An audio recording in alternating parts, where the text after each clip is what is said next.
할렐루야. 하나님이 여러분의 가정에 주님이 늘 함께 하시기를 축원합니다.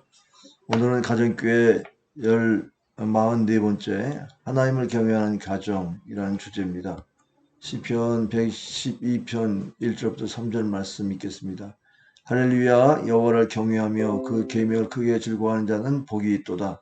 그 후손이 땅에서 경성하며 정직자의 후대가 복이 있으로다. 부요와 재물이 그 집에 있으며 그 의가 영원히 있으리로다. 아멘.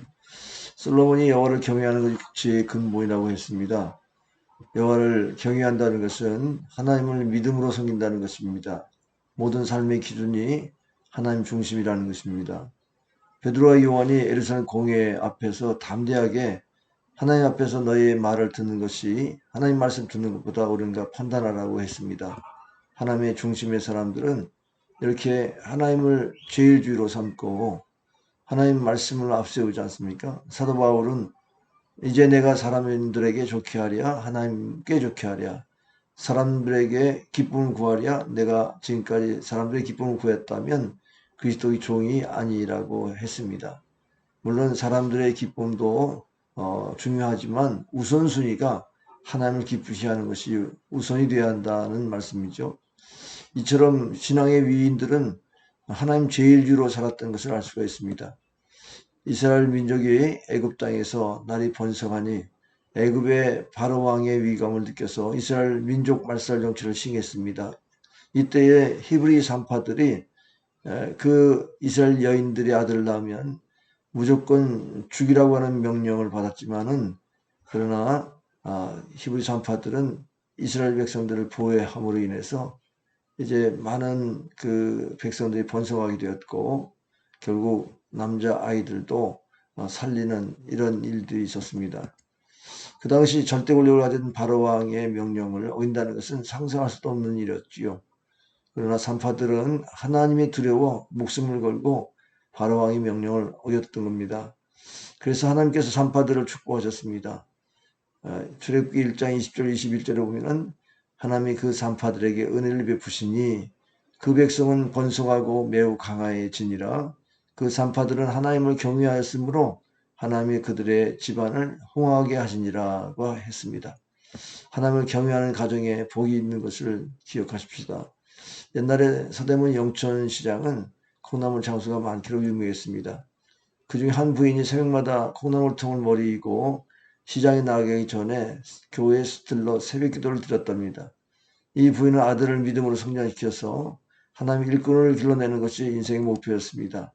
결국 그 부인의 아들을 훌륭한 사업가로 키워냈고 그 부인의 아들이 훗날에 큰 제약회사 CEO가 됐죠. 그 CEO가 된 그 아들이 바로 서대문 성결교회 장로님이신데요. 아들은 자신의 어머니가 매일 새벽에 교회에 나가서 열심히 기도하던 일을 잊을 수 없었습니다. 어머니 기도 때문에 지금의 자기가 존재한다고 생각했습니다. 그래서 그는 새벽 종소리가 연상되도록 자신의 제약회사 심볼 마크를 종으로 정했습니다. 이 제약회사는 눈부시게 성장하고 이름만 대면 누구나 알만한 회사가 되었습니다. 바로 종근당 제약회사입니다. 어머님의 믿음은 이렇게 자녀들에게 이어집니다.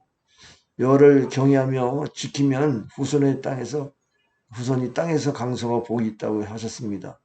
부와 재물이 있고 공의가 영구히 서리라고 했습니다. 부모는 자녀에게 삶의 모델입니다. 자녀를 사랑하는 마음으로 믿음과 생활의 본이 되어서 후손들에게 축복의 유산을 남겨주시길 바랍니다. 첫째, 어머님의 믿음은 자녀들에게 영혼과 육신의 축복의 기회가 됩니다. 얼마나 세상에는 많은 아이들이 태어납니까? 그러나 아이들이 태어나자마자 세상에 내돌리면서 세속을 배우고 타락을 연습하고 있습니다. 유감스럽게도 카인의 후손들이 많습니다. 그러나 하나님을 섬기는 가정의 자녀들은 축복을 받고 세상에 태어났습니다. 감사는 이지요. 그러므로 부모는 진실한 믿음을 가지고 자녀를 가르쳐야 합니다. 예배를 가르치고 말씀에 순종하기를 몸으로 본보여야 합니다. 이 거룩한 기회를 놓치지 마시기 바랍니다. 둘째, 어버이의 믿음은 자녀들이 축복받는 디딤돌이 됩니다. 이는 부모가 자녀에게 가장 바라는 기도의 소원입니다. 하나님의 축복은 대물림 특성을 가지고 있기 때문에 부모가 축복을 받으면 자손도 축복을 받고 부모가 저주를 받으면 자손도 저주를 받습니다. 그 고리를 끊을 수 있는 사람은 세상에 없습니다. 좋은 것을 먹이고 잘 입힌다고 복이 전세되지는 않습니다. 부모가 잘 가르치고 바른 본을 보여야 축복이 대물림 됩니다. 부모가 잘 가르치고 믿음의 봄이 되면 자녀들 대에도 이어서 손주들에게도 믿음을 보여줍니다. 하나님을 경외하고 말씀을 지키면 자손이 영적으로 부여해지고 재물로 부여될 줄 믿습니다. 셋째로는 어이의 공의는 자녀에게 소망이 됩니다. 공의란 올바름입니다. 정직하라고 바꾸어 말할 수 있어 정직이라고 말할 수가 있습니다. 하나님과 사람에게 올바른 자는 사람들에게 칭송과 존경을 받습니다. 생활 속에서 공의는 미래의 희망입니다. 사람이 평가하는 의인 생각해보면 하나님께 인정받는 의인이라야 미래의 축복이 예약된다고 할 수 있습니다. 의인의 후손은 땅에서 걸식하지 않는다고 했습니다. 부모는 공의를 세워서 후손에게 미래의 소망이 되어야 합니다. 하나님을 경외하며 자손에게 소망이 되는 가정이 되시기를 주님의 이름으로 축복합니다. 기도하겠습니다. 아버지 하나님 감사합니다. 이 가정의 달에 우리의 믿음의 가족들이 다 하나님을 경외하고 그 도를 행하는 자들이 되어서 그 자손들이 강성해지고 또한 공의를 행함으로 번성해지고 하나님이 재물과 부요를 그 가정에 허락해 주시는 축복을 받기를 원합니다. 그러기 위해서 부모가 먼저 하나님을 경외하는 본을 보이게 하시고 하나님 제일 주의 신앙으로 살게 하여 주시고 말씀을 지키는 생활을 하게 하여 주시어서 정말 그 자손 만대에 복이 흘러갈 수 있도록 도와 주옵소서.